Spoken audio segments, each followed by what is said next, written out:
Я однажды это сформулировал так, что вот солдаты и офицеры Красной Армии, значит, как, как бациллы, это, значит, с фронта привезли, так сказать, из Германии. Но дело в том, что это началось не после войны, а во время, как ни странно.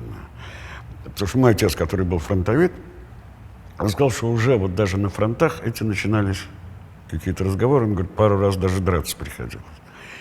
Но на фронтах не очень себе давали волю, потому что, то есть там это было, но фронтовое братство все равно было сильнее. То есть, они там возникали эти разговоры, но они вместе сражались и вместе гибли, поэтому это как бы явно было не на первом плане. Многие, кто попроще, всерьез полагали, что причина вообще войны была в этом,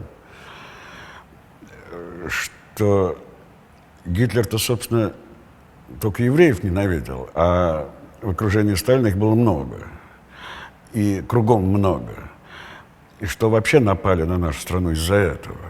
Такие были идеи. Вот. И поэтому после войны эти пьяные, значит, гады говорили, мы за вас кровь проливали.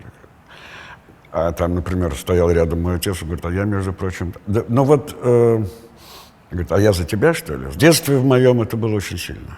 Очень сильно. Я, например, о своей национальности узнал не дома, а во дворе. В семье не было этой темы, в принципе. Потому что мои родители были совсем такие ассимилированные, ну, такие комсомольцы 30-х годов. Ну, вот. Но я знал, что у меня фамилия не похожа на фамилии моих там, приятелей, ну и что? Как бы, кто-то был Никитин, кто-то Смирнов, а я Рубинштейн, ну и что?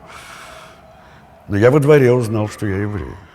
И, конечно, я это слово впервые услышал в контексте резко негативном. И мне было странно узнать, я потом стал жаловаться маме, что меня так обзывают. Она говорит, ну мы же евреи. Я говорю, здрасте, как это?